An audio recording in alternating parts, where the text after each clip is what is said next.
मंत्रालयों को लेकर इतने चिंतन हुए, क्या वो मंत्रालयों का सही फैसला हो पाया या फिर बीजेपी ने अपनी मनमानी की है?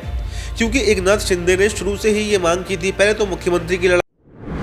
महाराष्ट्र में आखिरकार मंत्रिमंडल का विस्तार हो ही गया और इस मंत्रिमंडल के विस्तार में आखिरकार मलाईदार विभाग किसको मिला है और आखिरकार किसके हाथ 0 सन्नाटा लगा है।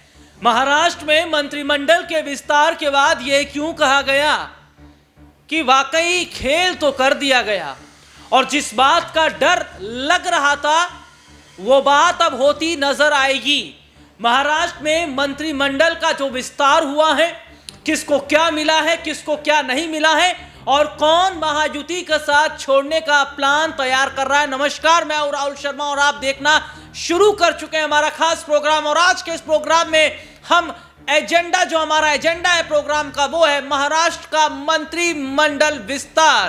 काफी समय से तारीख पर तारीख, तारीख पर तारीख और तारीख पर तारीख ही देखने को मिल रहा था, लेकिन उस तारीख पर विराम लगा दिया गया जब देवेंद्र फडणवीस जो महाराष्ट्र के मुख्यमंत्री हैं, उनके पास में गृह मंत्रालय आ गया, उनके पास कानून मंत्रालय आ गया और दादा अजीत पवार को भी खाली नहीं छोड़ा गया। दादा अजीत पवार के पास भी मंत्रालय आए, राजस्व मंत्रालय इनके पास आया, वित्त इनके पास आया, लेकिन शिंदे का क्या हाल है। और शहरी विकास मंत्रालय देना, यानी कि ये तो सीधे तौर पर बताता है कि कहां हम चांद पर जाने की बात कर रहे थे और आपने चांद तो छोड़िए, आपने तो चक्कर भी नहीं लगवाए आसपास के।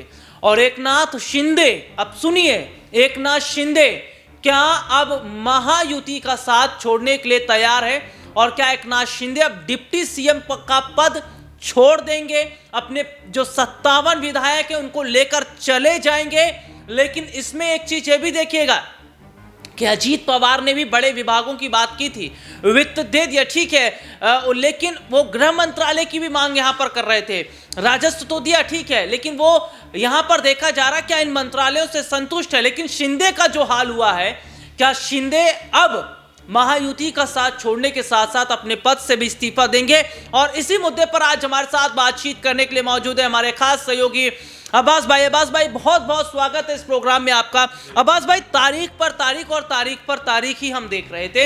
ये महाराष्ट्र में हम सीएम चेहरे को लेकर भी देख रहे थे कि कौन बनेगा कौन नहीं बनेगा, मंत्रालय को लेकर भी बातचीत चल रही थी, जिस पर हम लगातार प्रोग्राम भी कर रहे थे। और जहां तक हमने अपनी जो राय रखी थी या जिस तरीके से हमने समीक्षा की थी कि शायद एकनाथ शिंदे को बड़े मंत्रालय नहीं दिए जाएंगे।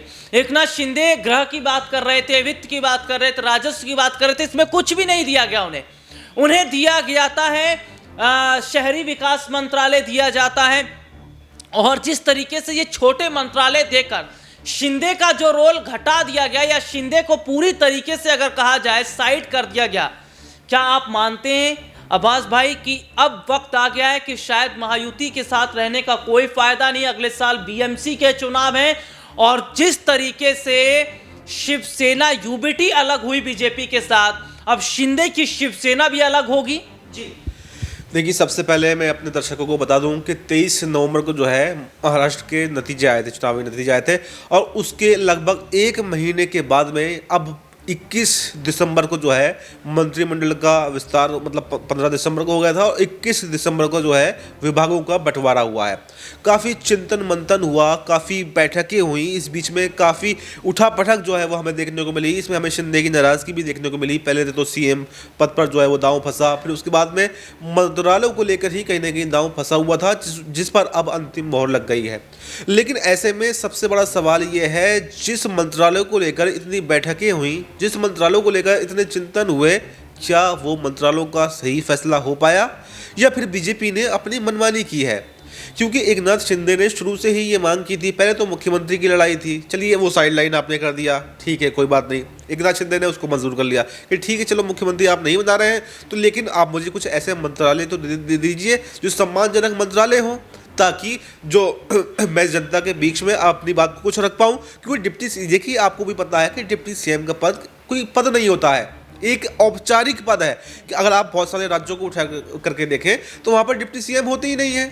तो इसलिए ये कहा जा सकता है साफ तौर पर कि डिप्टी सीएम का पद एक औपचारिक पद है और शिंदे ने इस पर बयान भी दिया था। बस भाई, एकनाथ शिंदे को बीजेपी ने जिस तरीके से किनारा किया, दूध में से मक्खी की तरह निकाल कर फेंक दिया। जब जरूरत थी तब आपने सब कुछ दे दिया, और हम ये देख रहे थे कि शिंदे जो है वो सीएम भी बन गए, उनके पास तमाम शोहरत, तमाम उनके पास हम देख रहे थे कि बड़ी बड़ी उनके पास सिक्योरिटी पावर। लेकिन जब हम देखते हैं कि बीजेपी का जैसे ही संख्या बल ज्यादा आता है, 132 पर बीजेपी आकर स्टैंड करती है, 57 पर शिंदे आकर स्टैंड करते हैं, और दूसरी तरफ हम देखते हैं कि उसके बाद बीजेपी ये कहती है कि भैया शिंदे को हम जो है बड़ी जिम्मेदारी नहीं देंगे, और अजीत पवार और उद्धव तो हमारे साथ है। लेकिन इसमें मेरे सवाल ये भी एक रहेगा कि क्या एकनाथ शिंदे ने जो बुरा किया उद्धव ठाकरे के साथ में, क्या वापस उनके पास लौट कर आया? क्योंकि 2.5 साल का सीएम बनने के लिए आपने एक पार्टी को तहस नहस कर दिया, पार्टी का बंटवारा कर दिया,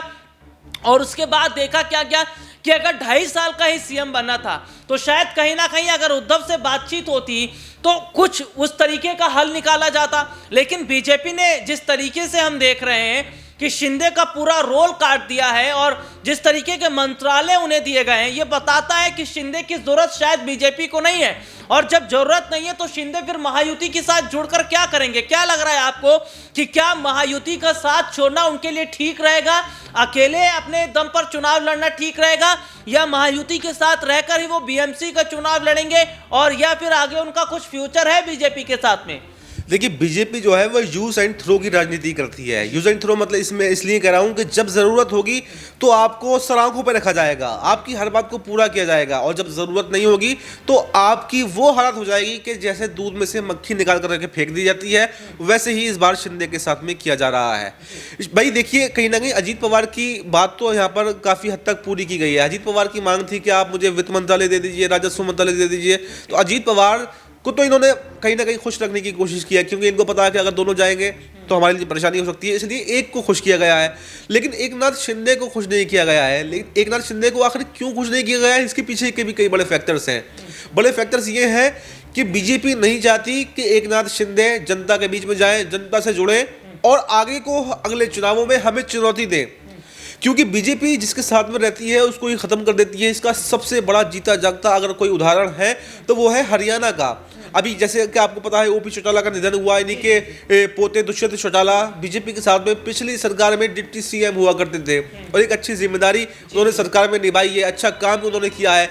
लेकिन इस बार भी उनको दूध में से मक्खी निकाल कर फेंक दिया गया, उनसे गठबंधन को तोड़ दिया गया, और आपने देखा कि उनको इसका खामियाजा भुगतना पड़ा, और एक भी सीट जो है हरियाणा में दुष्यंत चौटाला की पार्टी की नहीं आई। तो ऐसे में क्या है, यूज एंड थ्रो वहां पर भी किया इन्होंने, यूज एंड थ्रो महाराष्ट्र में एकनाथ शिंदे का भी किया इन्होंने, और एकनाथ शिंदे को कहीं ना कहीं उनकी राजनीति खत्म करने की कोशिश की जा रही है। अब्बास भाई, वक्त आ गया है महायुति छोड़ने का, क्योंकि जो बीजेपी के साथ रहा है बर्बाद हुआ है। उद्धव ठाकरे बर्बाद हुए, एकनाथ शिंदे बर्बाद हुए, बिहार में चिराग पासवान बर्बाद हुए, पशुपति पारस बर्बाद हुए, नीतीश एक ऑप्शन है, अगर नीतीश के अलावा कोई ऑप्शन होता तो नीतीश भी बर्बाद होते।